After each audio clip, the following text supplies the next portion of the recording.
how we eat generally. I was going to give papers out, but I was just wondering, we're not sure we had like enough biros, and if those papers will be necessary for all of us. Some of us can put it on our phones if we want to. Just think about generally, in a day, what would I eat? Like, what would I eat in the morning when I wake up? What would I eat in the afternoon? What would I eat in the evening? And we could think about what we would drink. And please, you don't have to share this with anybody, because sometimes for some people it's sensitive. So yeah, just a quick one to just think about it. What would I eat?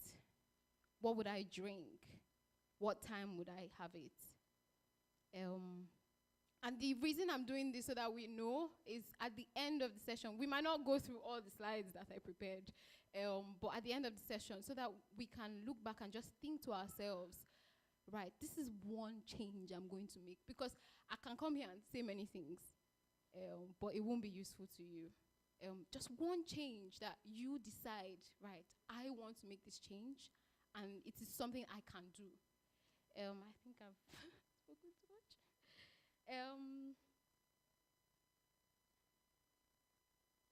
While we're at it, we can do it while I'm still speaking, or we can decide to do it now. I'll just wait for the papers to be distributed.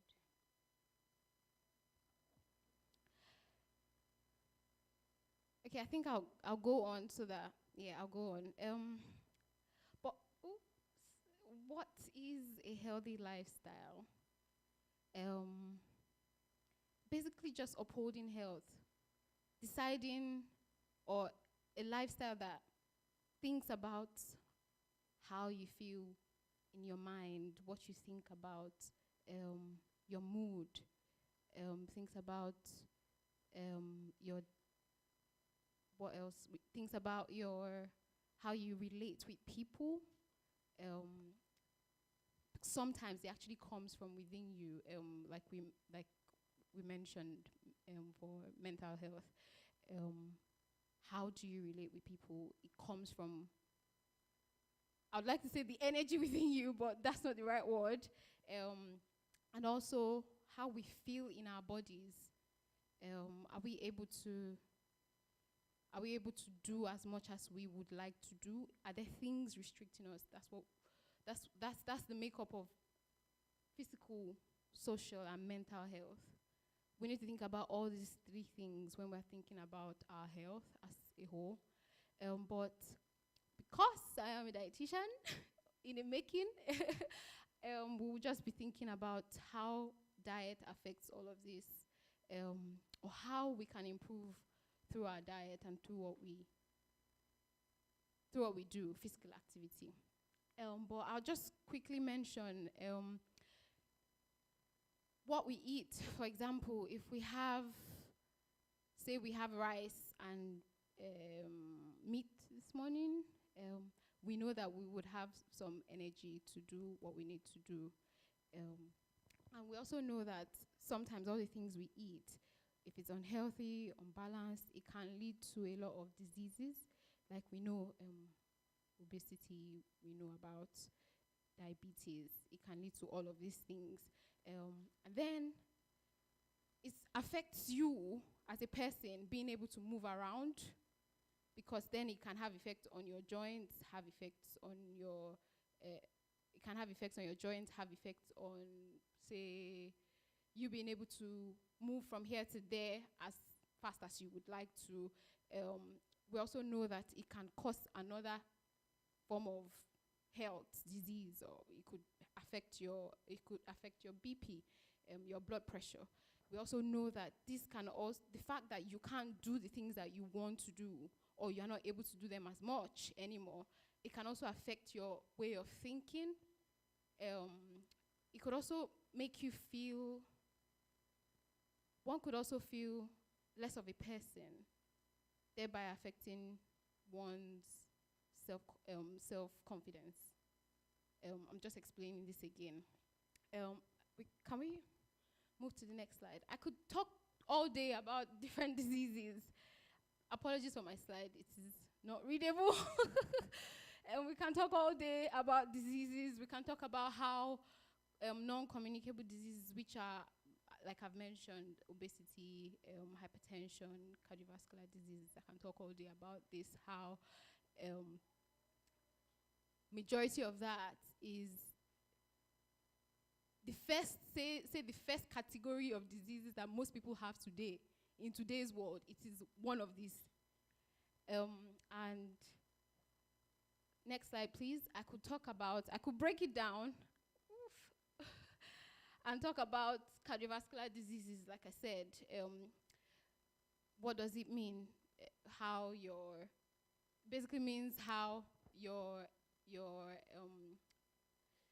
blood vessels are responding or reacting now because of probably something you've eaten or because of another disease. I could talk about that. Can we move on? And the cardio part of it, it just talks about your heart, how your heart is working, or things that have happened to the heart, like a heart attack. I could talk about diabetes, how we have 3 different types, and we could talk about type 1, type 2, type 1 being you having to inject insulin because there's an organ in the body is not producing a hormone called insulin that you need to carry the glucose that carbohydrates have broken down to in your body into the cells for energy production. Sorry, I hope I didn't confuse anybody. Great. Right. I could talk about that one. I could also talk about type 2, how somehow the insulin is not working properly in your body anymore, where the cells want it, but somehow it's either you've sort of become insulin insensitive. The cells have become insulin insensitive. So even though like your body's producing the insulin it needs, it's not being able to carry it into the cells. I could talk about that and how what we eat also helps to regulate the way your body receives receives the glucose, the way your cells receive this glucose in terms of the insulin that we've been talking about. I could talk about that. I could also talk about, can I get next slide, please?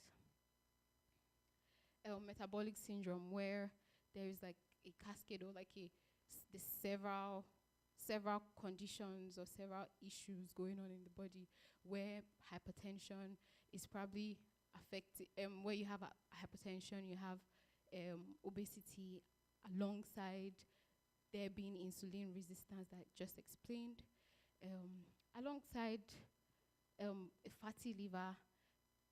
We could talk about all of this all day, and how they're all related to, like I said, non-communicable diseases, which are diseases that just have to do with or are more related to what we eat and our lifestyle. Next slide, please. Being conscious of time, I could talk about non-alcoholic liver fatty disease. Basically, it's like you can think about it as the part of metabolic syndrome that has to be your liver.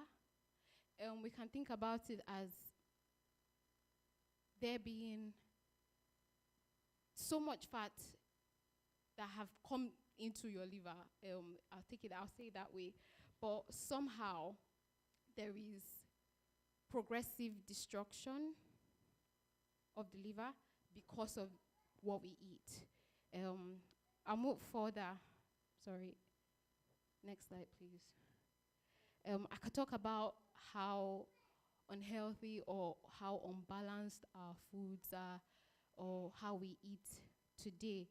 We can talk about how there's a lot of fat in the foods that we eat. I can talk about how there's a lot of calories, or I'll put it as energy-dense foods. I can talk about how a lot of the foods we have today also has high salt in it. A lot of things that we eat daily has a high level of salt. But I think that it would not do us so much good, sort of bringing us down to a point where we're like, okay, there's just this many things that are happening to us. There's just so many things that can go wrong. But then what is the way forward? Like, what exactly can I do now that is right? Because I think that's the point where we get to, and I've had a few people around me that are just like, everything is bad. Today, you wake up today, they say, some fruits are not good for you or some vegetables are not good for you. Today, you wake up and you hear, well, you can't eat this food because it's too high in this. So it's, as a general rule of thumb, or for everybody, that is, I think it's important to sort of highlight what we can actually do right in terms of healthy living. But I'll just say this. If we've got like one of these conditions I've mentioned, it's important to see a GP or see a registered dietitian. Please, I'm not yet registered. So when I'm registered, I'll be able to give any advice on that without supervision. But it's important to see a GP or a doctor or a registered dietitian to give you specific advice for these conditions, if that makes sense. But for a general rule of thumb, we'll move to the next slide. So that, apologies again for my slide. So the UK government just came up with this guide to help us understand how we can actually live healthily with what we eat. And if we see this section, the green section, I'll just explain it. The green section is our fruits and vegetables. And on the orange section is basically I'll call them carbohydrate-giving foods, majorly your starchy foods that we have here. And then the pink section, we have our protein, things that are high in protein. And then we have also a section that is just called milk and dairy. And then we have one more tiny section there for our fat and oil. Before I go further, this is our fat and oil.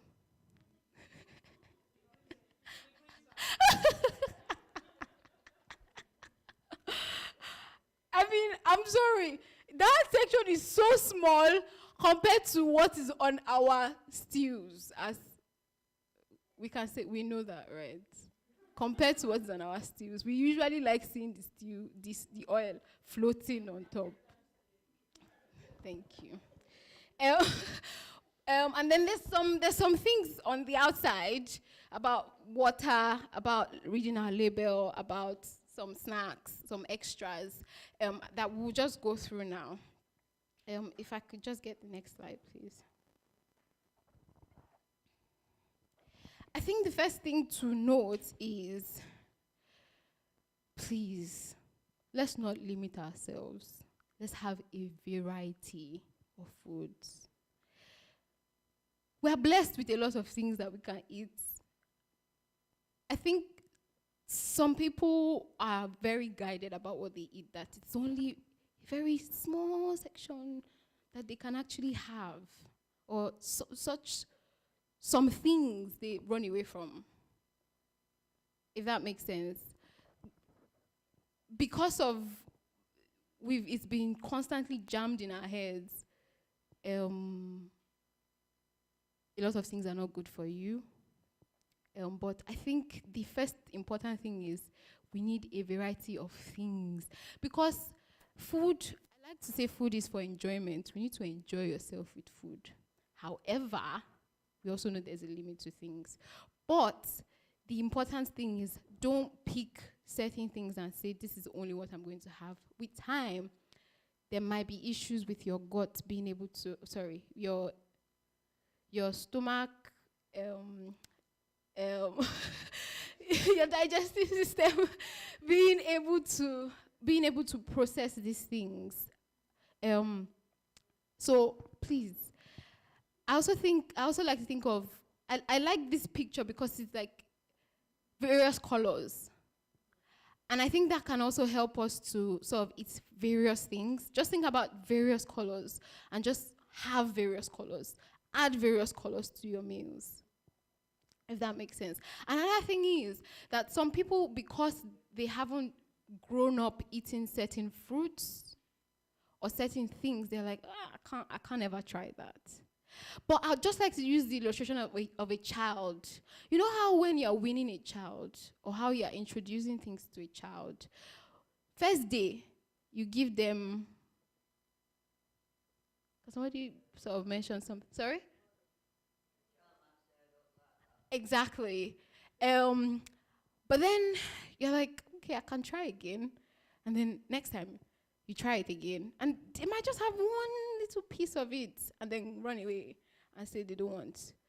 But then with time, with constant introduction, back and forth, they eventually get it. And sometimes mothers that are here, you would know that sometimes you are just amazed. Is it this child that didn't want to have anything before that is now having everything of this particular food item? So I think we also need to remember that we learned the things that we are eating, so we can also learn to have more of those things that we know that we need to add. So kiwi, for instance, from Nigeria, I never used to have kiwi from Nigeria because it wasn't there. And then coming here, it was like, it looks green and with some hairs. I don't know if I would actually like it. One day I bought it to the house. I'm like, you know what, let's just try it. I didn't particularly like it. And then another time I tried it again. I was like, okay, that's not bad. But I feel like if we remember to continuously help ourselves like those things, and I would actually say vegetables in this case, because a lot of us don't like vegetables. Just remember, just keep trying. Add variety. Today, pick one thing and say, okay, this one, I'm going to try this one and add it. And another day, try it again. Add it or sort of mix it up in another way. For instance, egg. You can have egg in several ways. So sort of change the way you are having it. That will help. What else did I want to say on this slide? I think that's the important thing there. But before I move, I'll move now. Sorry. I hope we are writing, I don't know if we've written, like, we've thought about what our eating pattern or what we usually eat looks like. I don't know if we've thought about it or if we've written it down, but please do write it down. It's just nice. Right, I'll skip this slide.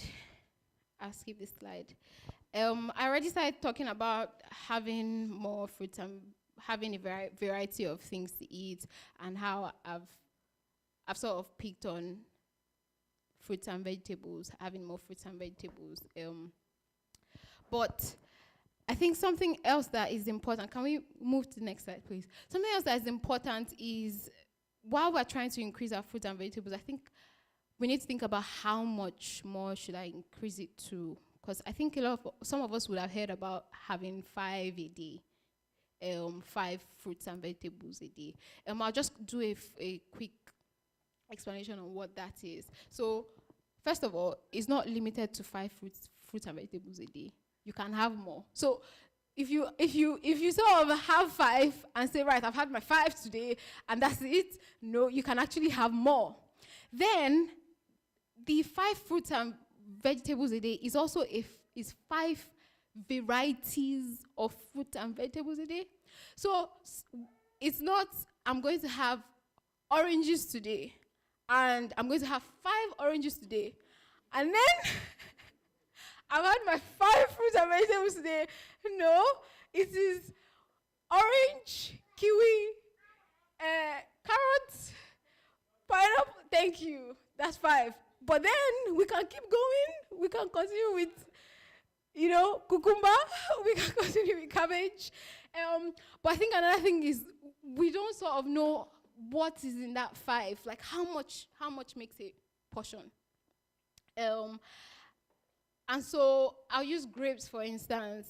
It's about 80 grams of grapes. And that's like 10 to 12. Thank you. Yes, that's fine. It's fine. Yes, if you eat the whole basket, yes. But remember, we need a variety of all of the fruits and vegetables a day. Sorry, yes? You.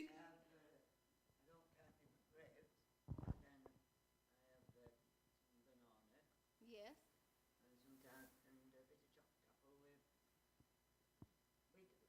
Yes, that is great.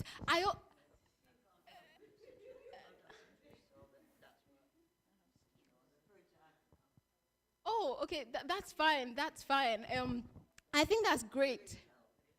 Yes, yes, I think that's great. To be fair, I think something else that I do is I sort of have yogurt. I have like some yogurt, and then I put little different types of fruits and vegetables in there. Sorry, not vegetables, but fruits. Sorry, different fruits. I put grapes. I could have strawberries. Yes, I could have blackberries, and just have them in there with some granola. That's fine. Every day. Oh, wonderful.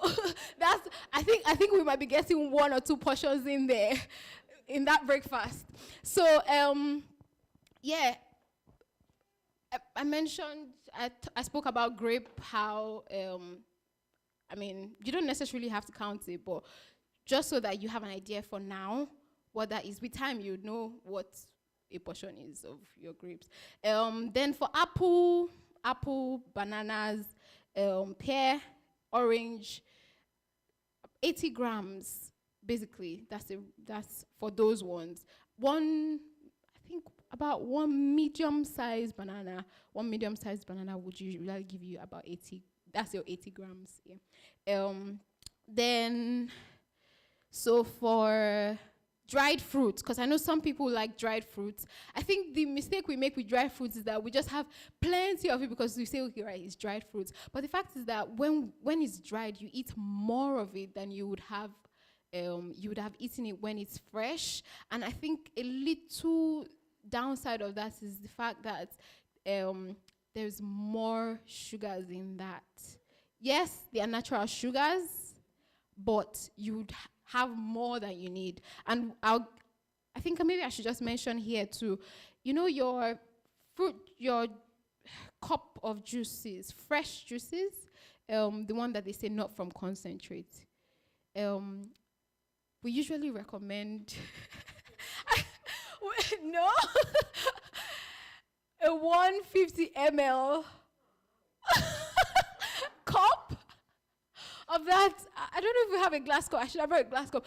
That is basically a glass cup, but it's not a full glass cup. It's like, say, 7/8, if that's of, and some glass cups are usually big. Yes, it is. But the fact is, usually, if you eat the whole fruit by itself, you wouldn't have as much as you would drink in a cup. So it sort of also defeats the purpose of 5 a day, which is a variety. So this glass cup, about to here, I don't know if you can see that. Exactly. There are some larger glasses, please, I beg you. Those ones are almost about those ones are almost 300 ml, and that is like times 2. So yeah, what else? So your peppers, please, yes, your peppers, because I know that a lot of us like to cook with peppers, tomatoes, Spanish. It's basically, I have 5 more minutes.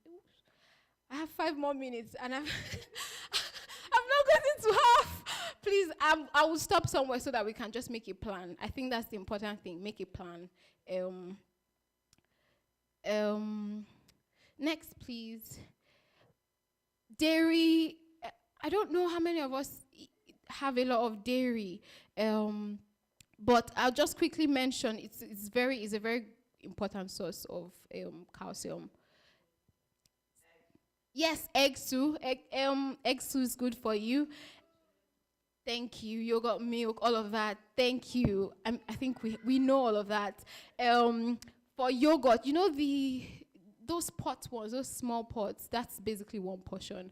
But if it's like a whole jar that you have, I think 3 tablespoons is fine, to be fair, from that whole jar. Yeah, and your milk, about 1 glass. So your milk this time around, you can fill your cup up to have your home your milk, because you need about 200 ml of that a day. So that's fine. I'll move. There's one that I actually really wanted to speak about. Just saying. Right, I'll move to fats.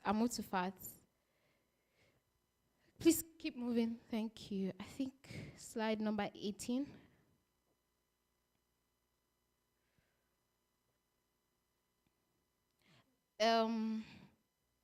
So, you know how a lot of people are very conscious about carbohydrates. The actual thing about carbohydrates is that it doesn't give us much energy. I'll say that way. If we sort of have fat on this hand and another and we have carbohydrate on this hand, the fact is fat will give you more energy, more calories. This amount of fat, the same amount of fat and carbohydrate fat will give you more energy, more calories than carbohydrates will. That is why you really don't need so much of it. I know it helps the taste. It sort of just makes it taste better. But can we sort of just try to switch from fat to more of spices to help the taste?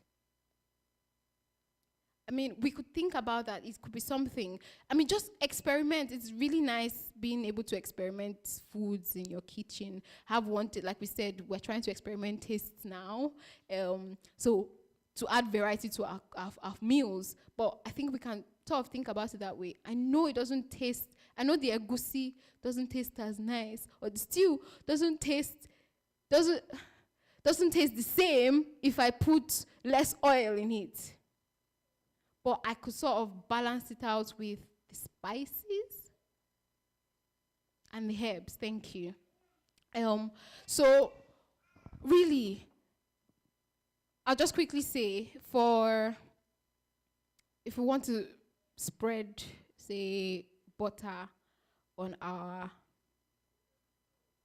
toast, yes, or our bread, we actually really don't need more than a teaspoon.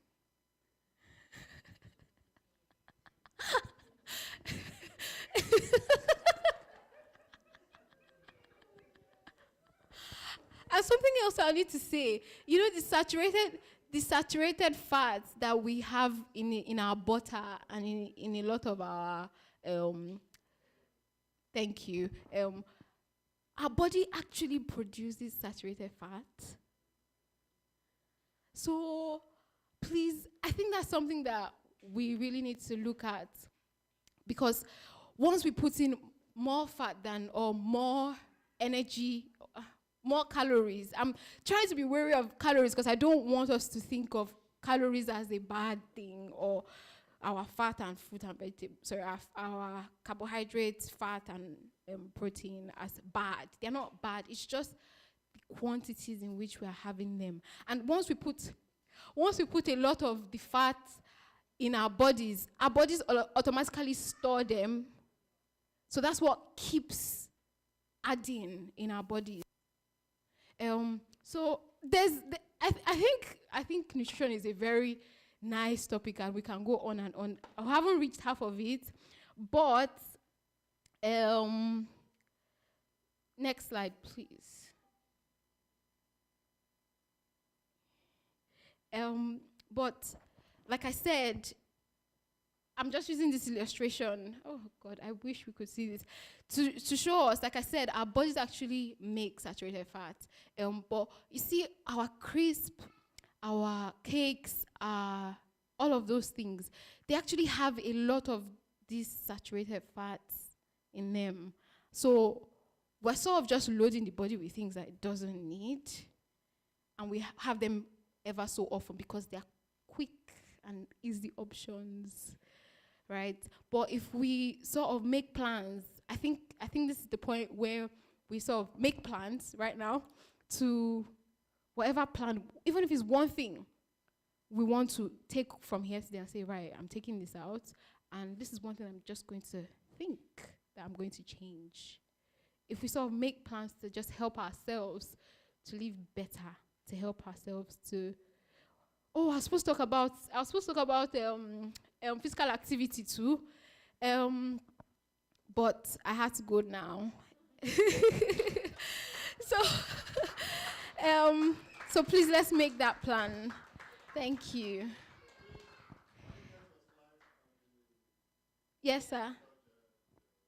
Yes, sir. Yes, sir. Yes. Yeah, that's it. Thank you.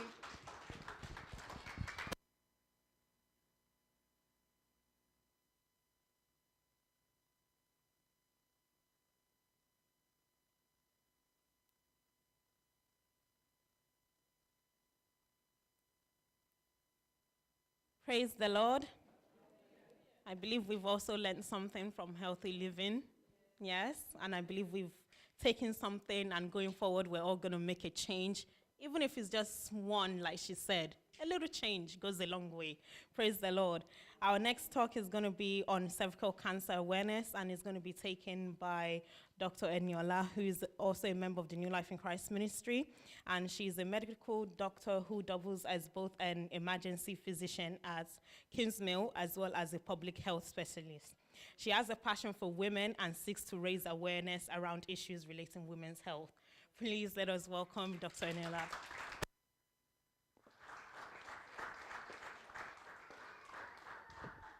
Thank you so much. So I'll be standing in this corner because I need the slide as much as you do. And then I also want to have a good view of the auditorium. So Sister Ife really talked a lot about nutrition. Nutrition and nutrition studies is something that isn't really touched on in details in medical school. So when it comes to that, they are the experts, and that's why we keep referring patients to see the dietitians. We ask for the dietitians to review patients. So today we'll be talking about cervical cancer awareness. Awareness is actually to raise public knowledge so that people can be aware that indeed there is a problem, and also to look at the solution. So I'll be using my slide and I'll be reading through with you and also explaining some things. There is a session for questions and answers at the end. So if you've got any question, please note it down, and hopefully we'll be able to trash it as, later in the day. Okay, so this is my presentation. So cervical cancer is cancer of the cervix. We'll still be talking about what cancer of the cervix is and where it is. It's actually a very broad topic, but we'll be looking at it under this outline. What is cervical cancer? Where is the cervix? Because the cervix is not like the breast that is so obvious and so easily identified in the body. Many females have never seen their cervix, and of course it's not possible for you to see your cervix because it's in a hidden part of you.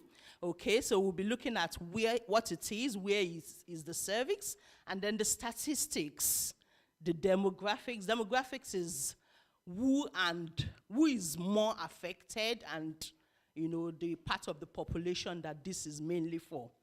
Then we'll be looking at the risk factors, we'll be looking at symptoms, and then we'll be concentrating and dwelling on cervical cancer screening, because that is actually the solution to the problem, and there's no point going on and on and on about a problem without touching on the solution. So what is cervical cancer? Cervical cancer is when abnormal cells in the lining of the cervix grow in an uncontrolled way. Of course, we all know what cancer is. Cancer is uncontrolled growth in any part of the body. So cervical cancer is when you have uncontrolled growth of abnormal cells, okay, in the cervix. Abnormality in the cells is actually a process that takes many years to happen. And we'll really look at this. That second statement is very, very important. The reason is because if you've never had sex, you do not stand a risk or a chance of having cervical cancer.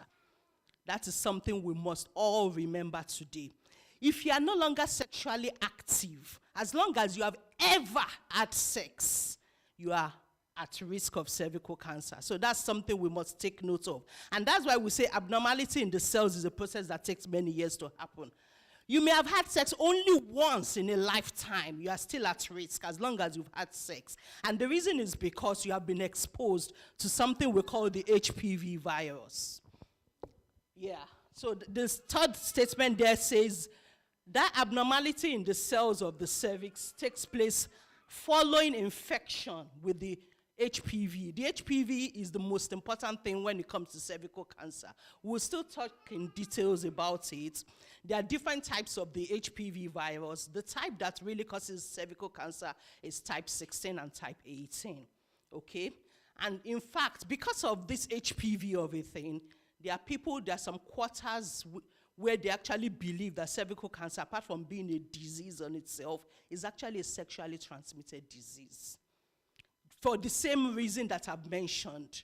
Because as I said, if you've never been exposed to sex, if you've never had sex before, it's very unlikely that you will have any risk for cervical cancer because you wouldn't have been exposed to the human papilloma virus, okay? So now the third statement says this infection follows with HPV. It follows the abnormality in the cells of the cervix follows infection with the HPV. And not only that, there is also an interplay with many factors. These factors include factors in the host, that's in you, the individual, and also the environment. And that's where we talk about things like your immune system. A lot of people are exposed to the HPV virus, and it just goes away by itself without any treatment. There's no consequences, nothing, and they just get away. But there are some things that also places you at increased risk, including smoking or anything that reduces your immune system, or anything that jeopardizes your immune system, like being on steroids or having the human HIV virus, and any other thing, maybe being on having chemotherapy or being exposed to anything that reduces your immune system. And the reason is because, as I said earlier, a lot of people are exposed to the HPV virus and it just goes away and nothing happens. But let's go to the next slide, please. The human papilloma virus is positive in 99.4% of patients that have cervical cancer. And that's why it is the most important thing when it comes to cervical cancer. So now this next slide is about what and where the cervix is. So this is a diagram of the female genital, the female reproductive tract. Okay, we can see the womb and the vagina. The cervix is right at the junction of the vagina and the womb.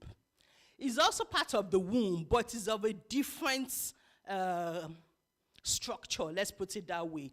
It's the part of the womb that must open up for the baby to be delivered in labor. If a woman is in labor and you want to deliver, it's the part of the womb that must dilate. So you need to understand that it's not a part of the body that is easily visible, and that's where the risk stands. And that's why we keep talking about cervical screening, cervical cancer screening, because without screening, there's no way you can know that there's an abnormality going on there. So I'll just read this out. So the cervix is the opening between the vagina and the womb, also known as the uterus. It's the part of the reproductive system, and it is sometimes called the neck of the womb. Those of us that are in medical practice, or anyone that knows anything about, the neck itself is also known as the cervix, because when we talk about the vertebral spine, we talk about cervical spine. So that's why the cervix is has the same name, because it's the neck. It's the neck of the womb, okay? It is the part of the womb that must dilate, as I said earlier, for the fetus to exit the womb at delivery. It's a very powerful part of the womb. In fact, the womb itself is a very powerful organ, because you can imagine something keeping a baby of 3-point-something kilogram in check. I think we need to increase that. If we want to clap, let's clap very well. Yeah, because really the womb is a powerful organ, and the cervix is the most powerful part of the womb. It must dilate. And that means that it's the womb that is keeping the baby intact. A pregnant woman is so heavy, she's walking all over the place. How come the baby is not falling down? It's because of the cervix. So let's clap for the cervix, please. Okay, let's move to the next slide. Okay, now let's look at statistics. How common cervical cancer is. It's the 14th most common cancer in the UK. In 2017, 3,000 new cases were identified. And every day, 2 women lose their lives to cervical cancer. So it is a very important disease that women really need to be aware of.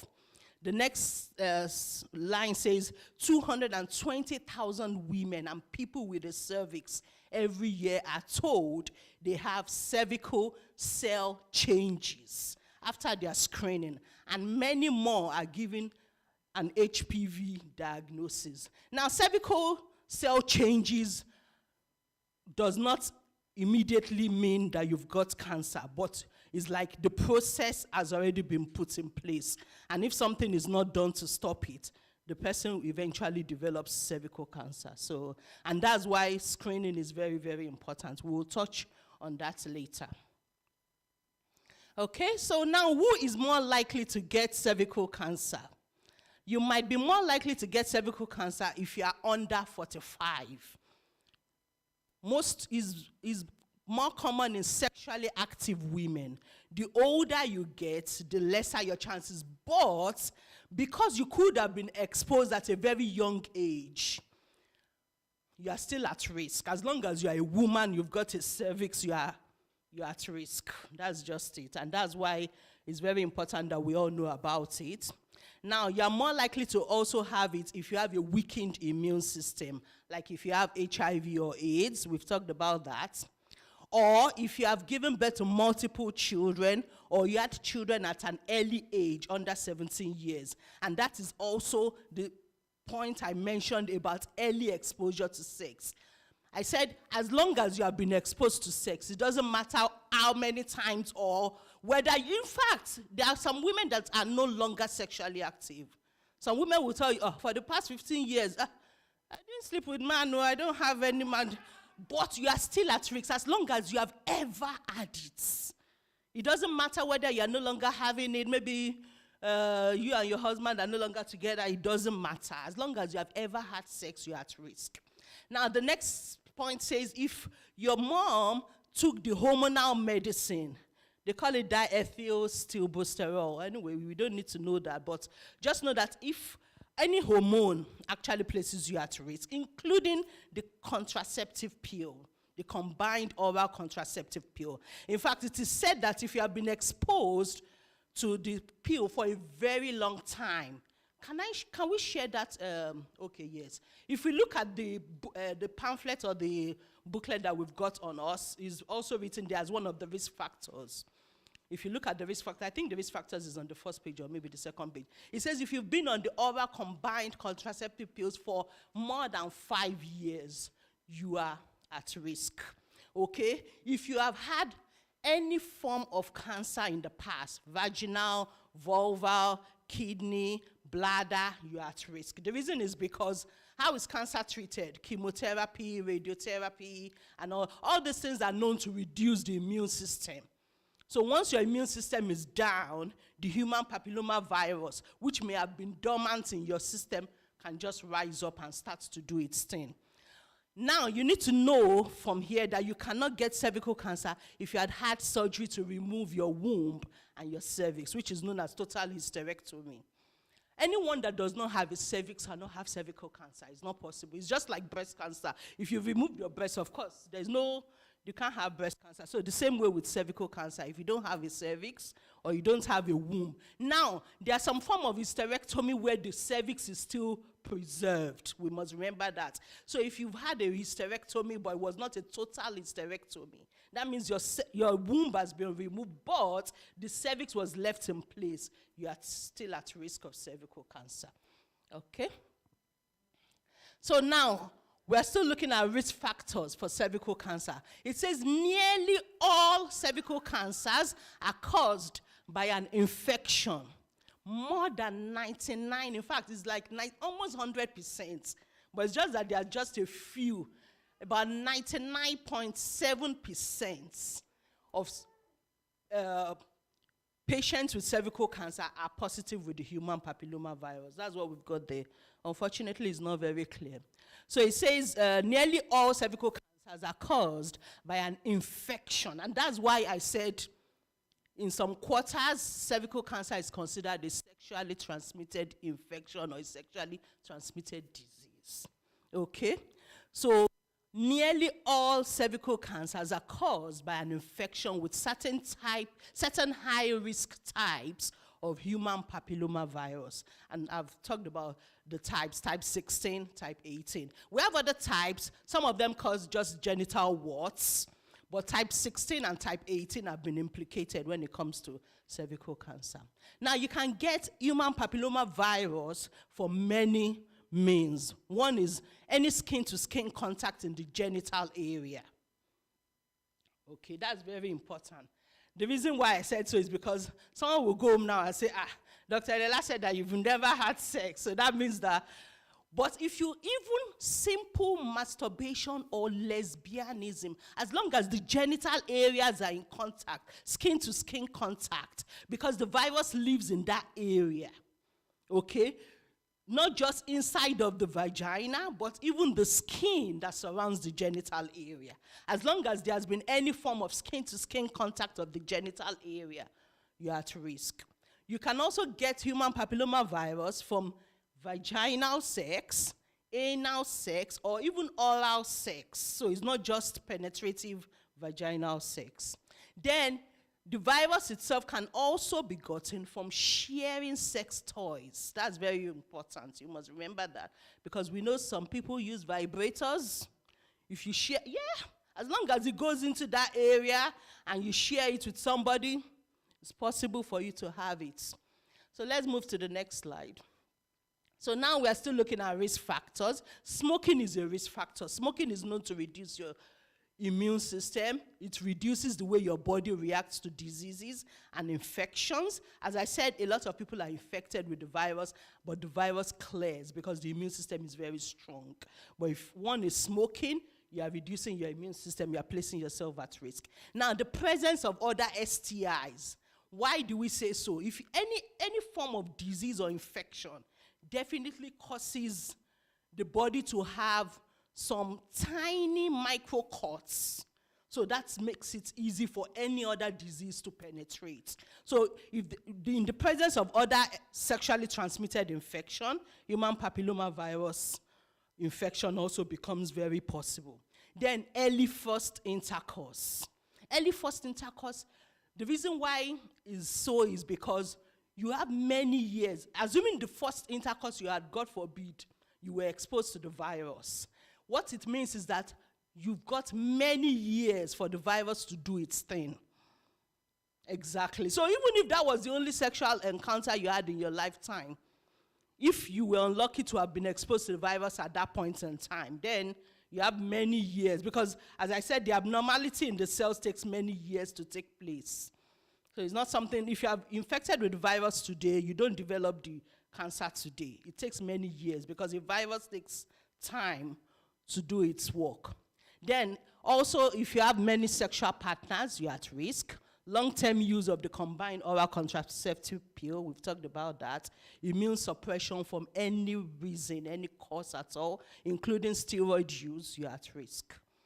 Okay.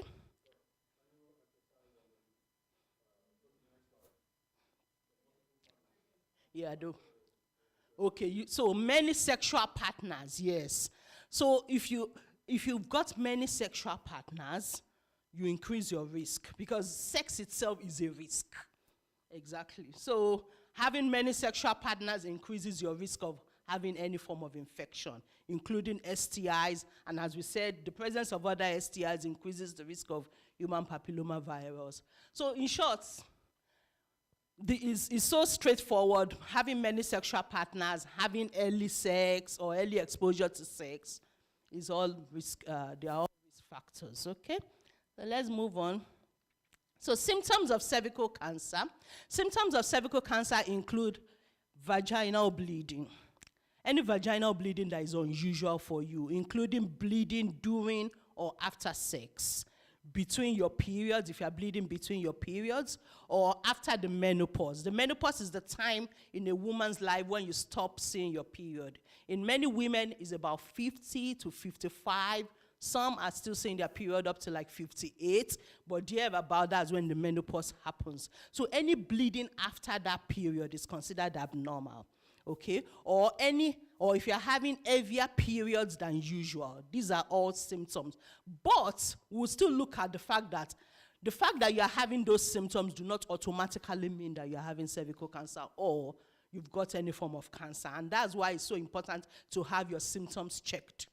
As women, it's very important that we've got a symptom diary. We'll talk about that later because our period is cyclical, So it's so important. Many women don't even know when their last menstrual period is. Yeah. So, and if you don't know when your last menstrual period is, you cannot know whether the bleeding you're having is normal or is abnormal because you don't even know how many days are in between your cycle. So it's so important that you've got a diary. You mark your days, the days when you know you are supposed to bleed in a month. You should know how many days are in between your cycle so that you will know what is abnormal, what is normal, and what is abnormal for you. Then other symptoms include any changes in your vaginal discharge, like you're having smelly vaginal discharge, or changes in color, odor, and all that, okay? Then the next one is pain or discomfort during sex. That could also be a symptom. But at the same time, it may just be normal. It all depends, and that's why you should know yourself. That's why I'm talking about having a symptom diary. We'll talk about that later. Other symptoms include pain in your lower back, pain between your hip bones, or in your lower tummy. That's your pelvic. Okay, and then if you have another condition like fibroids or endometriosis, you may get these symptoms regularly. So that's why it's important to have your symptoms checked. Don't assume it's normal. So it's very important that you see your GP if you've got any of these symptoms, any unusual vaginal bleeding. Okay, so let's move to the last line. It says you might find, the last line. It says you might find you get used to these symptoms, but it is important to be checked by a GP if any of your symptoms change or they get worse or you do not feel or they do not feel normal for you. So I believe as women, we should know ourselves. We should know when we bleed. We should know when we are not supposed to bleed. We should know when we are in the middle of our cycle. We should know when we are at the end of our cycle. So anything that is abnormal for you, it's so important that you have it checked up. Don't panic just because you had any of these symptoms, because these symptoms are very, very common in women generally, especially if you're on the oral contraceptive pills. It kinds of changes your menstrual cycle. You may bleed at times when you are not supposed to, but it doesn't necessarily mean that you've got cervical cancer. So let's move to the next one. So the next slide is just a pictorial diagram of the symptoms of cervical cancer. The first one is unusual vaginal bleeding. I'm sorry you may not be able to see the letters very well. The next one says pain and discomfort during sex. So you can see that's the male and female signs. The next one is unpleasant smelling. I'm reading this way. Unpleasant smelling vaginal discharge. Then the next one, bleeding after menopause. As I said, menopause is the time in a woman's life when you should have stopped seeing your period. So any bleeding after that time is considered abnormal. Then leg pains, pelvic pains, weight loss. Most cancers will cause weight loss. So if you are losing weight if you're losing weight and it's not like you are trying to lose weight, then it's very important that you have it checked up. Then constant fatigue, if you're constantly tired, you feel tired all the time, it's very important that you have yourself checked up. Okay? So as I said earlier, it's very important that these symptoms, that you know that these symptoms that I've mentioned, they are very common and they can be caused by many different conditions. So they do not automatically mean, the presence of those symptoms that we talked about do not automatically mean that you've got cervical cancer, but it's important to have them checked if you have them. Now, having them does not definitely mean you have cervical cancer, but it's important to get them checked by a GP. This is because if they are caused by cancer, if those symptoms that we talked about, if they are caused by cancer, finding it early means treatment is more likely to be successful. So as I said, when an individual is infected with the human papilloma virus, it takes many years, sometimes 10, sometimes even 20, before cancer actually develops, if cancer is going to develop. Because as I said, some people have the virus and their body takes care of it and it just disappears. So, but if cancer is going to develop, it takes many years. And during those years, that's when those symptoms come up. So if you have those symptoms checked up and we find out that those symptoms are caused by cancer, treatment is more likely to be successful. Okay, so how do you lower your chance of getting cervical cancer? You cannot always prevent cervical cancer, as I said. There are many signs, there are many symptoms, there are many causes, there are many risk factors. But, you know, they are just risk factors. Risk factors are just things that make you more likely to, but it doesn't necessarily mean they are the causes, okay? But there are things that you can do to lower your chances of getting cervical cancer. Cervical screening, which is something we're going to dwell on later, and the human papilloma virus vaccination. They are the best ways to protect yourself from cervical cancer. The HPV vaccination is available now. It's given to adolescents to protect and prevent against the HPV infection. Okay? So all women and people with the cervix between the ages of 25 and 64 are invited for regular cervical screening. It helps find and treat any changes in the cells of the cervix before they can turn into cancer. I don't know if any of us have received any invitation from the GP for cervical cancer screening this year. If you've received this year, what about last year? Okay, what about only one person? Because every woman, as long as you are between 25 and 64, you are supposed to have an invitation. Only two people. Okay, now this is 2022. Between 2020, 2021, and 2022, how many of us have received an invitation? You see, so which means some people have been missed out. It could be maybe because you changed locations, so it's very important that you get it booked at your GP surgery, okay? Yes, but we must remember that every young woman, I will let us know how often it is, because it's every 3 years in the younger women. Okay, and every 5 years in the older. So that's why I'm pointing to 2020. Between 2020 and this year, you should have at least received one invitation if you're a young woman. Okay, we will look at the age bracket, because there's an age bracket for it, for both invitations. Some people get their invitations every 3 years. Some get theirs every 5 years. Now, all children that are aged 12 to 13 are offered the vaccine. It helps protect against all cancers that are caused by the human papilloma virus, as well as the genital warts. Previously, it was only the girls that they were giving this vaccine to.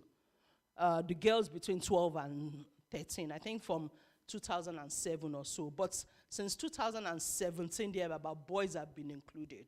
Because as I said, it's a sexually transmitted infection.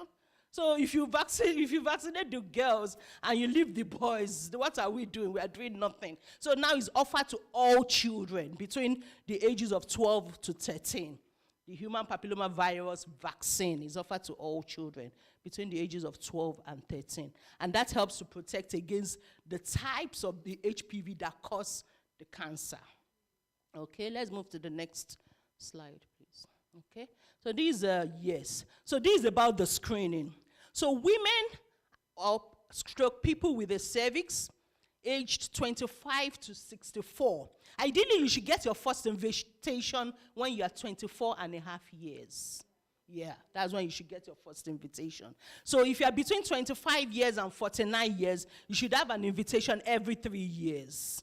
And if you are between 50 and 64 years, you should have an invitation every 5 years. So that's what the slide here says. Okay?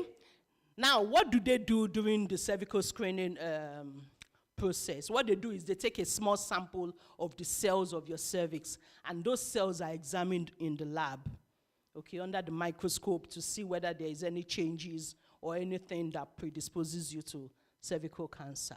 How do I arrange it? You'll be sent an invitation letter in the post asking you to book an appointment, normally at your GP surgery. If you think you have missed the screening, contact your GP surgery to arrange today. If you think you have missed the screening, the reason is because that's why I went back to 2020. Between 2020 and 2022, that's almost 3 years. We're getting towards the end of the year now. If you have not received an invitation as a young woman between 25 and 49, please contact your GP and book an appointment. Because probably it's either they missed, something went amiss. Is it that maybe you changed location or something? It's very important. So please contact your GP surgery to arrange a cervical screening if you have not received an invitation. And if you've received an invitation, please don't ignore your invitation. Please, please, please. The reason is because, as I said, the cervix is in a hidden part of the body. You cannot know what is happening there. If there's no screening, there's no way you can know. There's no way. And the changes will just keep happening until it becomes frank cancer. We cannot wait until that happens. We must break that cycle. Okay, let's move to the next slide. Now, other ways of prevention include using condoms. That's the first option there. Using condoms, which lower your chance of getting the human papillomavirus, but they do not cover all the skin around your genitals. And so you are not fully protected. So, of course, using condoms will reduce your chances, but, as I said, because it doesn't cover all the skin around the genitals, the virus lives in that area, both inside and outside, you can still have it. So, but using condoms help. The second option says quitting smoking. Smoking can weaken your immune system, as we said earlier, and the chemicals in cigarettes can also cause the cancer. Okay? The third option of preventing it says eating a balanced diet. Eating a balanced diet, like Sister Ife has talked about, it helps to improve and support your immune system. So your body is strong, is able to fight diseases. It can withstand any opposition, exactly. So that's what eating balanced diet will do for you. Let's move to the next slide, please. We need to hurry. So now, the stages of cervical cancer. I just want us to have a look at this. The pictures on this side shows the view that will be seen when you go for your screening. When you go for your screening, the vaginal walls will be opened with a speculum. We call it a speculum. It opens up the vaginal wall so that the cervix can be seen. So that circular appearance is what will be seen at the screening. And a normal cervix looks like the first one there. So what we see, if there is any abnormality or changes, are the other pictures that are down there. You can see that there are some changes in color, changes in appearance, and those changes in color and appearance affects the cytology of the cell, and that's why sometimes the area can easily bruise if you're having sex, and that's why we say bleeding during sex or pain or discomfort during sex is one of the symptoms. Okay, so let's move to the next slide. Yeah, this is the same thing. It's just showing what a normal cervix looks like and what an abnormal cervix looks like. So this picture will be seen when you go for your screening. The next one, please. So now the takeaway. There's also going to be a video that will emphasize our takeaway. The takeaway today is it is important to get any symptoms of cervical cancer checked by a GP. Keep a symptom diary to confirm the presence of the symptoms. We don't want a situation where you get to the GP and you are mixing up dates. Maybe you say, oh, you saw your period yesterday and then you are bleeding 3 days later. The GP may be wondering, is that not also part of your period? That's why keeping a diary will help you. It will help you to know for certain if indeed there is a problem. Then the next takeaway is do not miss a cervical screening appointment with your GP. Okay, we're going to play the video after this. So the first invitation, as I said earlier, is 24 and a half years. Okay, if you are around that age, between 24 and 25, you should be, if you have not received your invitation, you should be expecting an invitation from your GP. And if you do not receive an invitation, please book it. It is your right as a woman. You have paid for it. We paid there now, didn't we? Yes. So call your GP surgery and book it. It's your right. Every 3 years for eligible women between the ages of 25 to 49, and every 5 years for eligible women between the ages of 50 and 64. I say eligible because some women do no longer have a cervix because they've had a total hysterectomy. So such women will no longer receive invitations because the GP already knows that you don't have a cervix, so there's no need for a cervical cancer screening. Let's move to the next slide if there is one. Yeah, so thank you for listening. So now let's play the video. So this video is just to emphasize what we have talked about and to let you know what's the process. To let you know the process or what happens when you go for a screening, because a lot of women are scared. Oh, okay. You've got a question? Okay.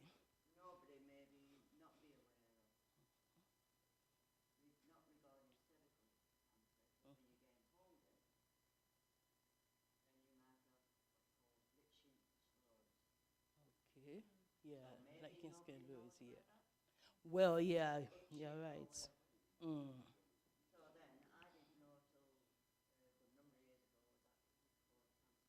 Okay, yeah.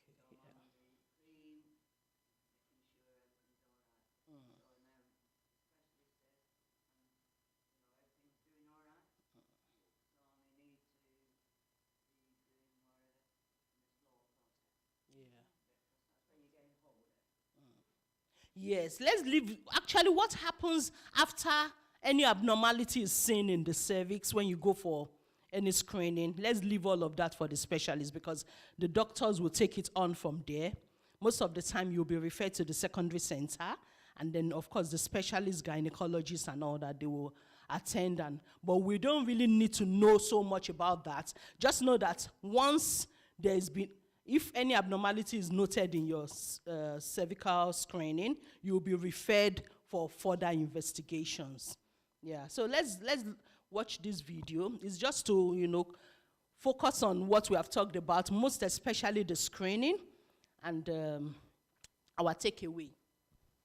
Cervical screening is more commonly known as a smear test. You may be feeling anxious about coronavirus and having your smear.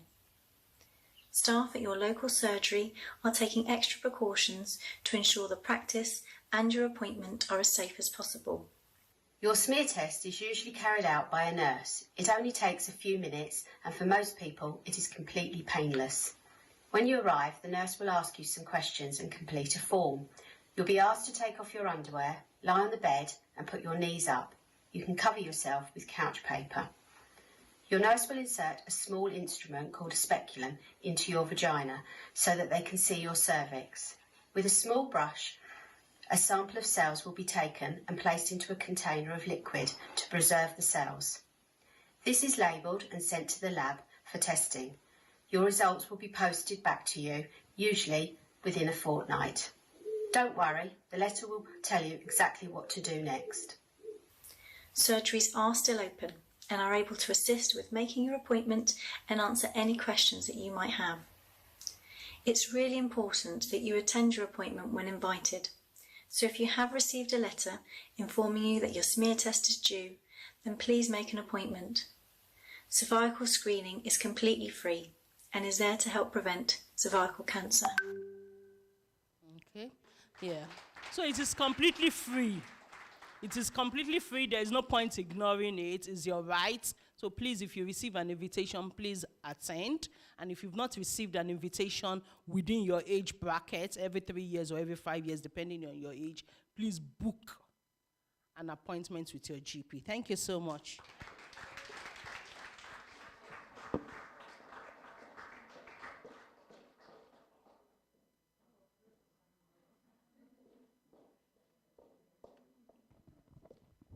Praise the Lord.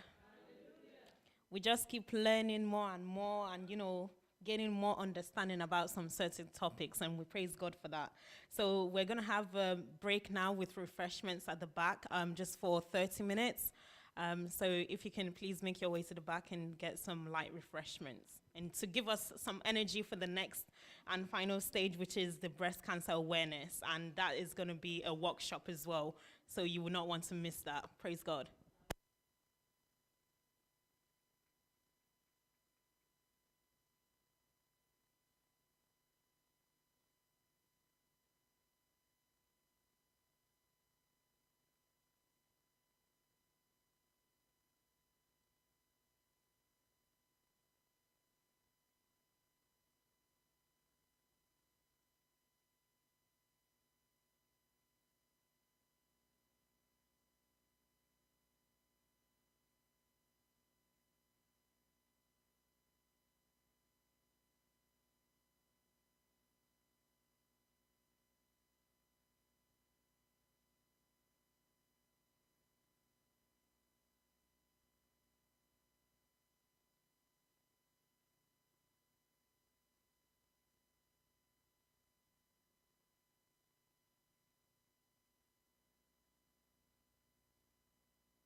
Praise the Lord.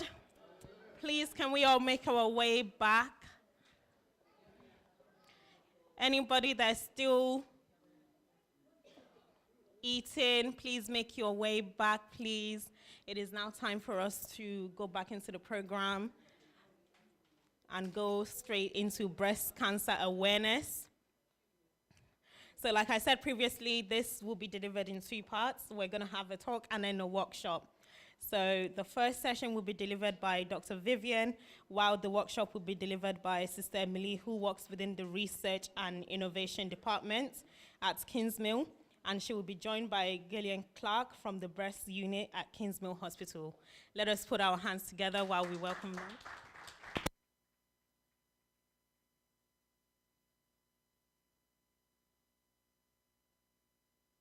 The plan is the first 15, 20 minutes, Vivian will be delivering the talk, and then we'll all come to the table to have the workshop, and it will be hands-on. We want everybody to have a go. I'm not going to strip you and palpate your boobies. I've got a boobie here. I've got a boobie here, so we'll be using this. So don't run away. Don't when it's time. Eh? Oh, no, it's all right. Men, they need to learn, so you can do it on your wives. No, the real thing. No. But I need the men to be hands-on as well, because you need to help your wives. Yeah. So if you feel something different, say, honey, this is different, I think, then we pick up on that. Don't worry, we are delivering the talk, are we? So, Vivian, over to you. Good afternoon, everyone. Thank you for having me today. It's a pleasure to be here. Okay, I hope we all enjoyed our refreshments and we are, foiled up for the last round.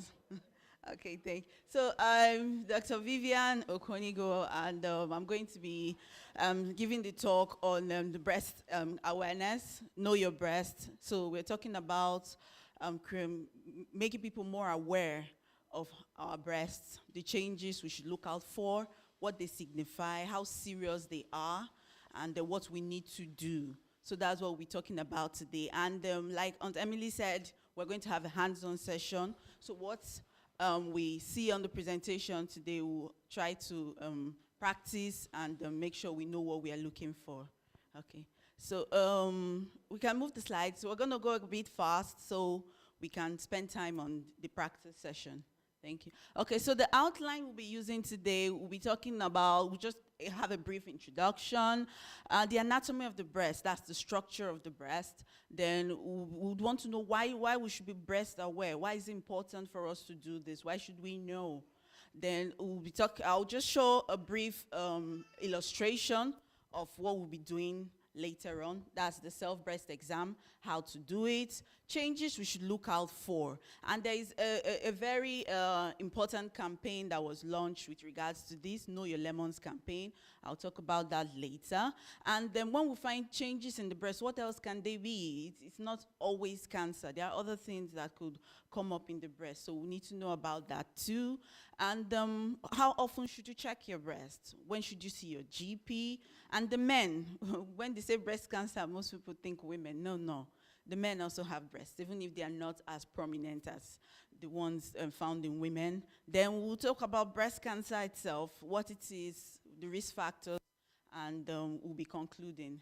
Okay, so we'll start with the introduction now, and which is what I've done basically. So let's just move to the anatomy of the breast. So this is a picture of showing the inner structure of the breast. But first of all, I would like to talk about the outer part. So the breast, we know, we have both two breasts on the chest. That's the thoracic wall, which the medical people call it.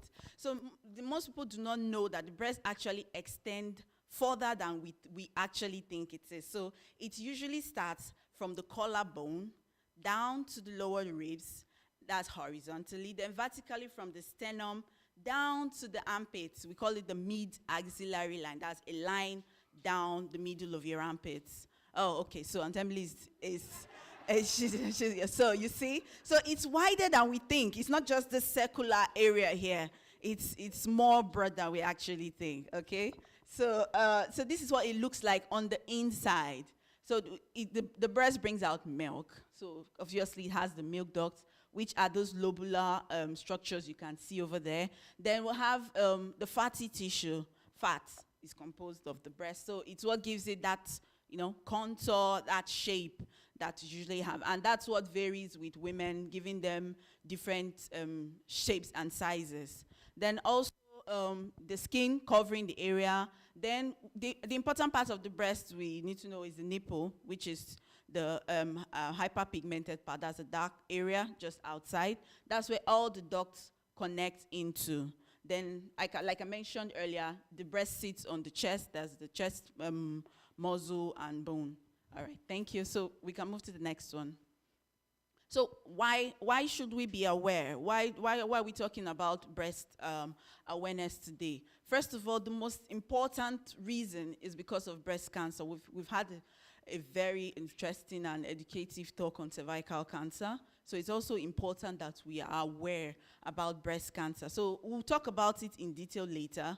But why it's not up here now is because we are focusing on the examination itself, knowing your breast, how often you should check and all that, and being very aware that breast cancer is not the only thing you need to check for when you're examining your breast. But since it's the most severe, since it's one that is serious, we are going to be highlighting that here. So it's very common. In short, it's the most common type of cancer in the UK now, with one woman diagnosed every 10 minutes of breast cancer. That's how common it is and very important. So we're looking at the statistics here, say around 55,000 women and 370 men are diagnosed with breast cancer every year in the UK. So like I mentioned, there are different signs and symptoms, and there are some that are specific for breast cancer. There are some that signify other things. So regularly checking our breasts for anything different or new is important. But before we can know what's different and what's new, we have to know the normal. Same thing applies with the cervical. We have to know what's normal before we can know the abnormal. So that's where our self-breast examination comes in. So the earlier breast cancer is diagnosed, the better the chance of successful treatment. So getting to know what your breasts look and feel like normally will make it easier to spot changes, like I just mentioned. So for this reason, it's vital, the word vital, that women should check their breasts regularly for any change and should always notify their GPs. So over a third of women in the UK do not check their breasts. In short, I feel this data is outdated. Much more than this, we don't check our breasts. Women are not that concerned about that, What you check is how good it looks, how your bra fits, if it's bulging out of your clothes. That's what we look at. We don't really, do what's really important. So a study was done by some certain group of people. It's called the YouGov survey. And they found out that they wanted to know why some women don't examine their breasts. Why? So they got some reasons. Some find that they don't know what they're looking for. So why should they check? Some don't feel confident about doing it. And some just forget. They don't make it a habit. So we're trying to make everyone aware that these are no excuses. It's something that you can get used to doing if you know how important it is and how it can help us going forward. Thank you. So you can move to the next slide. So self-breast exam, that's why we are here today. It's basically 3 steps. You touch, look, and you check. So we're going to be doing all that here. So I just want us to have just a pictorial illustration. Please, the next one. Thank you.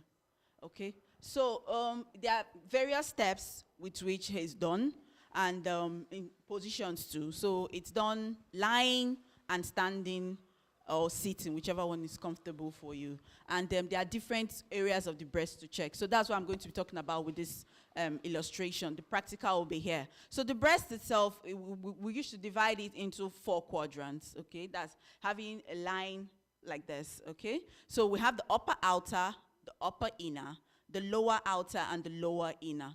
So when the breast exam is being done, you take into considerations those quadrants. And as we mentioned earlier, the breast also extends into the armpit area, so you need to still examine that part.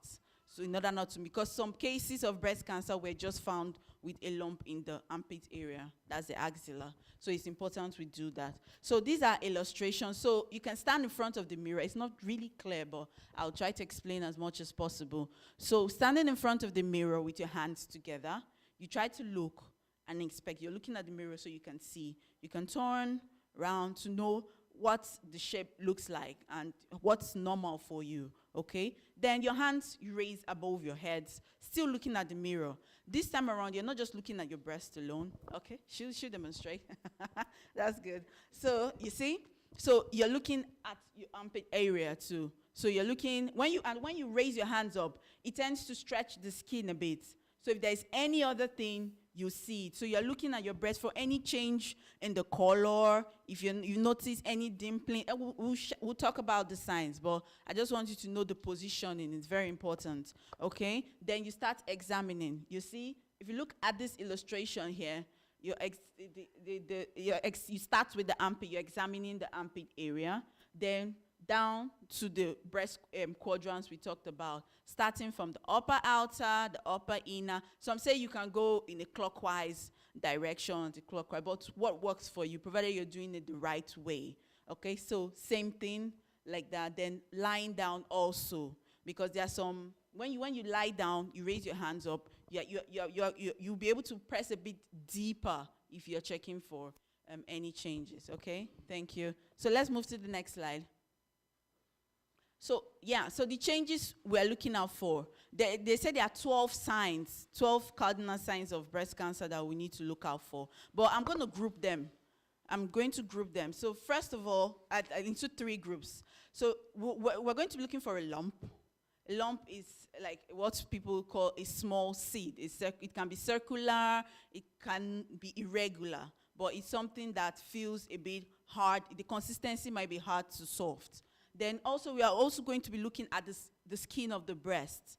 So you're looking at the skin of the breast, you're looking at for a lump, and you're also looking at the nipple, which I mentioned earlier. So you're going to be looking at the nipple for any change and any discharge. So let's start with searching for a lump. So if you're examining all areas of the breast, like we mentioned, and you find a lump there, that is a sign, and it's a very important sign because most breast cancer start with a lump. Okay, so it's very important. So when you find the lump, you want to check further. How many are there? Is it 1? Is it 2? This lump, is it moving? Can I move it? Because some lumps can be mobile, what we call mobile. That's they move from one part to the other. While some are just fixed there. So you're trying to move it, but it's just stuck. Then you want to, okay, this lump I've seen now. How is it? Is it soft? Is it hard? You know, does it have a very smooth texture or not? So those are the things you would want to, while we are doing that, you practice these things. Then we'll talk the next thing I talked about is the skin of the breast. So if you look at the first bullet point there, any swelling or thickening. So if you notice this, you've been examining your breasts and someone notices thickening of the breast. You know, this is not normal. This is not the usual. So that is a sign that you need to take note of.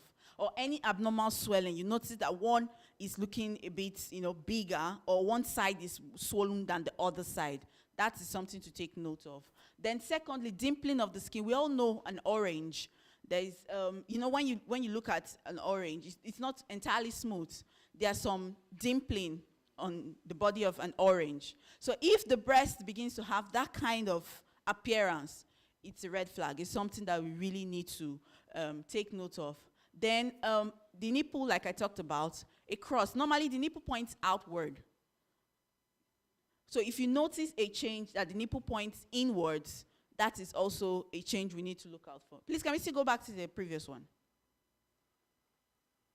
Great. Then still looking at the skin of the breast, any redness, or you notice you touch the skin of your breast, it's hot. You touch one side, the temperature is a bit different from the other side. That's also something you need to take note of. The nipple also, any dish, normally milk comes out of the breast, but it's mainly seen in breastfeeding mothers, women that are breastfeeding. So if you notice at any other time that milk is coming out of your breast, you're not breastfeeding, you didn't recently give birth, it's something you need to take. While it's not usually a symptom of cancer, it's still something worth mentioning to your GP when you notice it. Okay. Then also skin sores, bumps is still the lumps, growing veins on the breast. The breast is smooth. You're not supposed to be seeing veins protruding out or on the surface of the breast. No, that's something you need to also take note of. Then a hard lump and changes to the size and shape of the breast. So these signs are things we should really take note of. And while we're doing the practice, there are some that will be there to pick up. So we'll know what it is, what it feels, and what it looks like, okay? Thank you. So let's move to the next one. Okay. Yeah, so these are images of what I just talked about. Skin changes, any redness, any dripping from the nipple, dimpling, as you're seeing, depressions in the breast, the skin of the breast. Same thing with the nipple pulled in. That's the nipple goes back in. That's inverted. That's what we call nipple is inverted. It's something we need to take note of, and the lump. Okay, the next one. So this is redness. You can look, if you look at this breast and the other one, the color is not the same. This is different. You know that something is going on here. Then you also look, so it still shows an inverted nipple. The peel d'orange is the same, it's like the dimpling in the breast. That's what it's called. Then you can see the breast is even a bit swollen compared to the other one. So you see that there is something going on here. So this is something that's very important, and anyone with these symptoms must see their GP. All right, thank you. To the next one. So this is the Know the Lemons campaign I talked about. So if you see, this is a lemon that's been cut in half. You can see, if you look at the diagram, it looks a bit similar to the breast diagram that was showed earlier on. This is a simpler way of understanding what the breast looks like internally. Please, can you move to the next slide? So what brought about this campaign? There was a young lady, Corinne Beaumont. She lost both her grandmothers to breast cancer. So it was quite tragic, and she didn't want anyone else to have to wonder what's going on. Why did this happen? Why wasn't it picked up? Why is it something that happened to her twice? So she thought about it and found out that the problem was that women do not know, just like what that study talked about. They don't know what to check for. They don't know the signs. They don't know what to look for, how to pick this up early in order to prevent deaths from it. So what she did was to look for a simpler way of making women understand. And that was when she came up with this campaign, Know the Lemons campaign. The lemon, since the breast is not something you can just expose at all times in order to show people what to look for, she came up with using lemons. And in that way, when you compare it, you could see that you could also pick up some of the signs of breast changes or breast cancer in lemons like you can in the breast. Please, can we move to the next slide? So these are sets of lemons, and they are all showing the different signs we just mentioned earlier. So you can see the changes. If we had the pointer, I would have been able to illustrate better. But if you look at each, we can have the slides just like the previous presentation and have a closer look at it. So it just illustrates perfectly all the signs that we just talked about, what they actually look like. So you don't get confused what symptom is presenting if you find any, okay? So because of time, we'll just move through this. But when we are doing the workshop, we'll delve deep in depth, okay? All right. So breast changes, can they be anything? So we've been talking breast cancer. That is not the only change that can be found in the breast. While the other ones are not serious, they are called benign breast diseases. That means they are not cancerous, they are not harmful. They are something that either go away, they can be treated with medications, or in some cases, few cases, surgery, but they are not cancerous. And they even said majority, that's the word there, majority, not all of them are. So these are the common ones. okay, we have what we call mastitis. It's a condition that we see it more in breastfeeding mothers.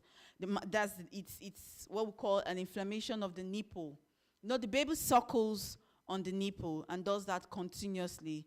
So they can bite, they can compress on it with their mouth and all that. And repeated exposure can cause an infection, which can present with redness, pain, the nipple, even the changes, there might be changes around that area.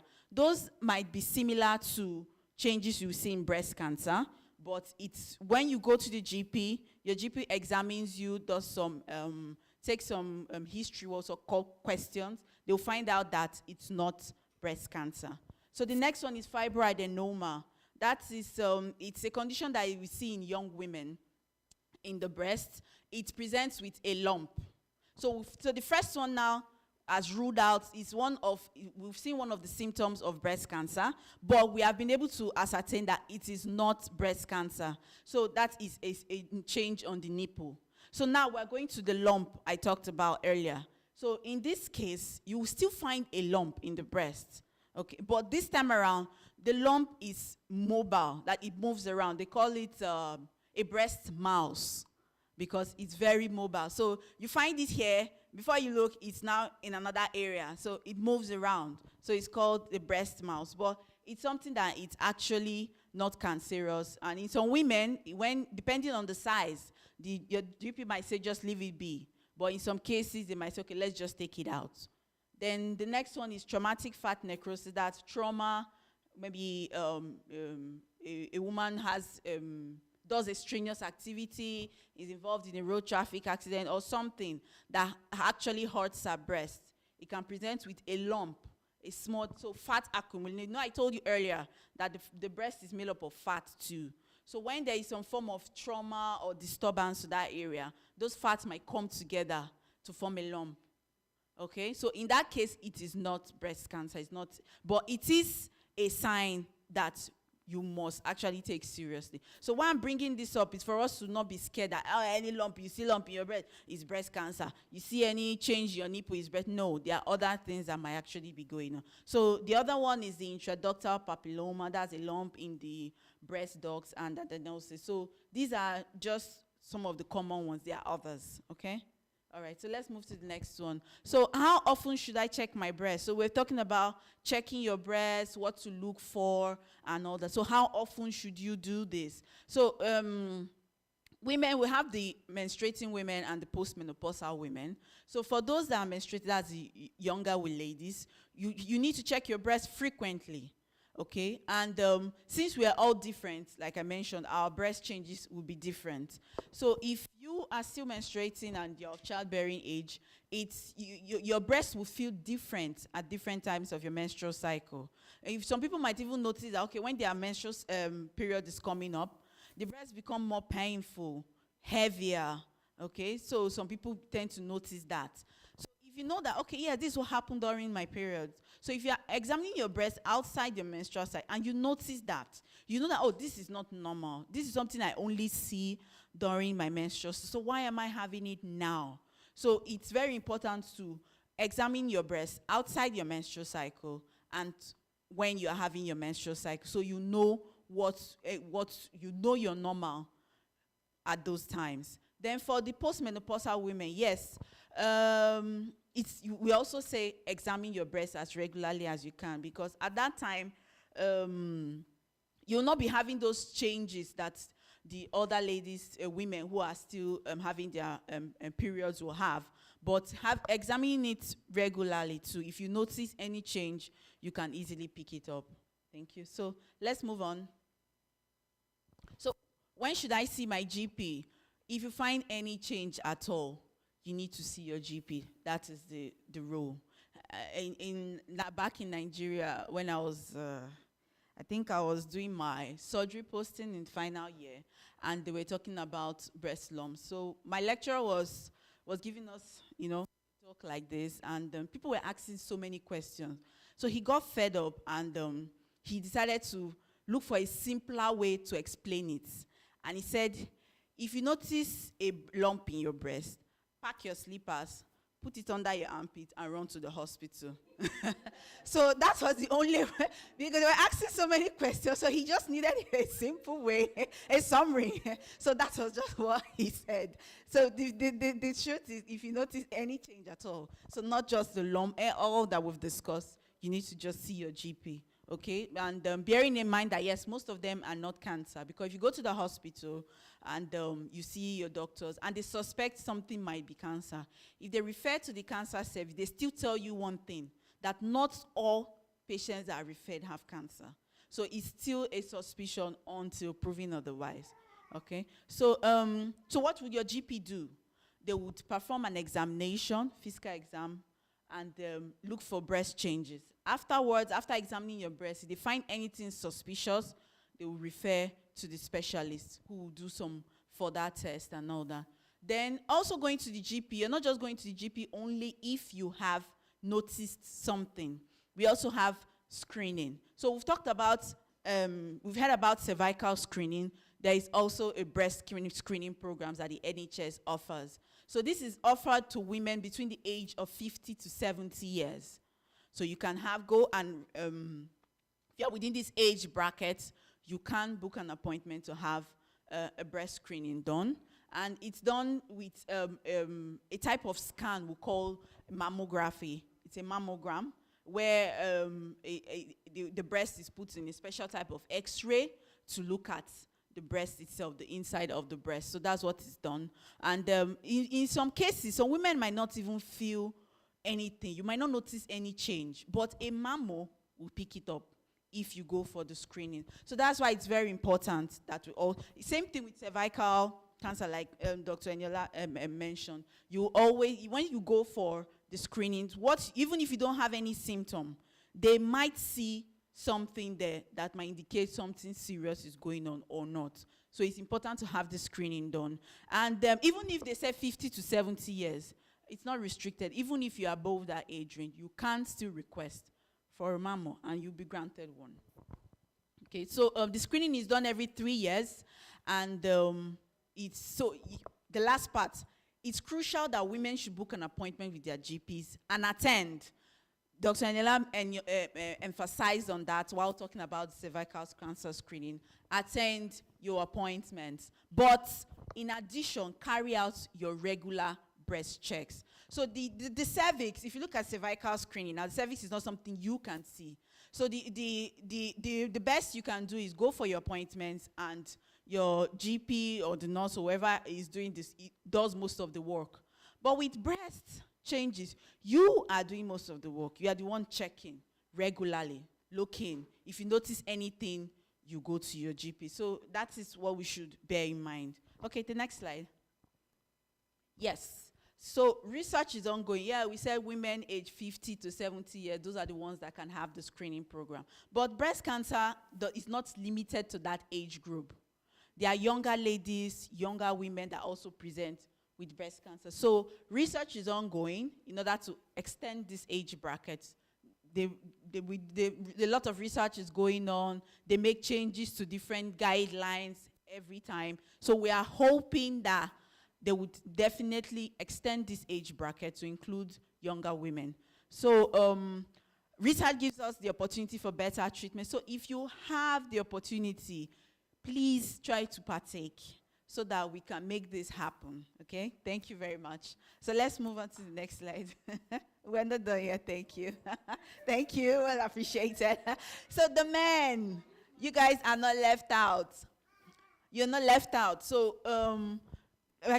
when we looked at the statistics in the beginning, we said that about 390 men are diagnosed with this type of cancer, with breast cancer in the UK.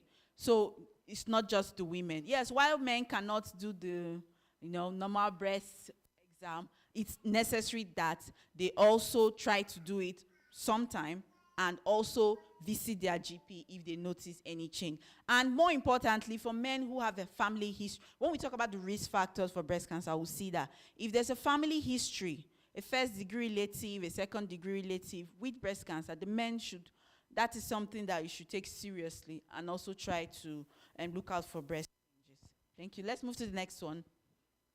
Yes, so here we are. So breast cancer, what is it exactly? It occurs when cells in the breast become abnormal and grow out of control. In general terms, cancer cells are cells that grow out of control. So when it happens in the breast, it presents with breast cancer. And like I mentioned, one of the well-known symptoms is a breast lump, but there are other changes. And breast cancer does not always cause a lump. We've already gone through that. So the causes, there's no exact cause per se. They are just risk factors. Same with what we heard about cervical cancer. And the common ones, age. So as you get older, so that's why the screening is limited to that 50 to 70 years of age. But that's not absolute. It still occurs in younger women. And other benign diseases occur in younger women too. So a family history that I just mentioned now. So having a family history of breast cancer, I should have added one other thing to the slide. Not only breast cancer. For the women, having a family that's a family member, a female in your family, be it a first or second degree, that have had other types of cancers, cervical, ovarian cancer, even some cases, some people say even cancer of the bowel, which you call colorectal cancer. Those are red flags. They are things you need to see your GP about. You can make an appointment. I want to talk about this. I have a family history of this, what do I expect? How often do I come first? You ask questions and they'll tell you, because there are other screening tests that are done in these cases. They call it genetic screening. So it's very important, having a family history. Then for some people that might have had it before, some cases, some people have this breast cancer and it resolves. They call it remission. But there's still a risk of it coming back. So that's still a risk of having breast cancer. Then having a lump. Yes, I was coming to this. Some lumps or some breast changes that appear to be benign, like I mentioned, not harmful, can sometimes, in some rare cases, become cancerous later. So even if they find it out and say, oh, it's not cancer now, maybe later, because there's so many research and things are going on, it might become something serious later. Then being overweight, we have talked about nutrition. So if we eat well, your body mass index is between the normal range. You're not obese, you're healthy, you won't have a risk for that. Then drinking alcohol is a risk. So healthy living generally would not put you at risk for this. Okay? So these are the common risk factors, and there are still some others, but these are the major ones. Okay, let's move to the next slide. So preventing it is still the same thing we've talked about, even with cervical cancer. Healthy weight, exercising regularly. Sister Ife talked about saturated fat. So we're seeing it here again. Low intake. Yeah, then do not drink excessive alcohol. Abstinence is best. So basically, healthy lifestyle, because when it comes to breast cancer and some cancers in particular, the risk factors, I didn't mention that. They are grouped into two, actually. We have one we call the modifiable and the other the non-modifiable. So the modifiable are things you can change, these ones. The non-modifiable are the ones you really don't have any control over, like having a family history. That's something you can't do anything about. So, but we should try our best. God is in control. Is how we live, our health, everything is all planned. God has a plan for every one of us, but you have to do your part. God would not plan out a healthy diet for you. You have to do that, but he will provide for you to do that. You see? All right, thank you. So this is just a picture of a breast change, okay? You can see that. I just wanted a live picture. That was why I added this. You can see a change on the breast. That's not normal. If you look at the other parts of the breast, you can see that's definitely not normal. So something like this needs to have a GP looking at it, okay? So I think we're done. The last slide. So in conclusion, let's be aware. It's important for us to be aware, because being ignorant is not an excuse. It will happen. So the earlier you know about it, the earlier it's picked up, the earlier it is treated, and we would have less mortality, less tragedies from having something like this. So let your hand be the first to self-examine breast cancer. Thank you very much.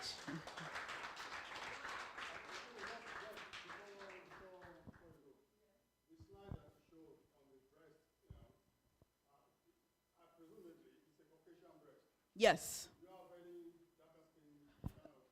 No, I didn't put up that one. But yeah, no, I didn't put up that. But with regular checks, it will be easy to note a difference because this is something you're used to. You know, when you're looking at something all the time, you will definitely spot a difference when it comes up. Yes.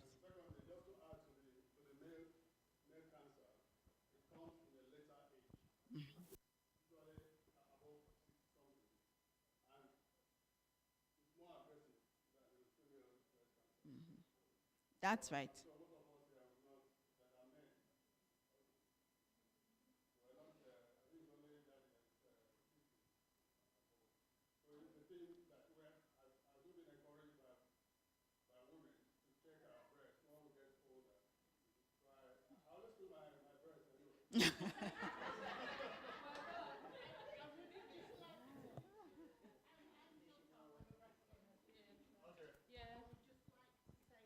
As with women, breast cancer is men, they are also developing breast cancer at a younger age.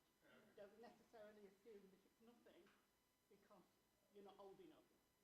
You are never not old enough for breast cancer. But you're quite right, they do tend to be more aggressive in the women. Yeah, okay, yeah. Thank you very much, Vivi, for that.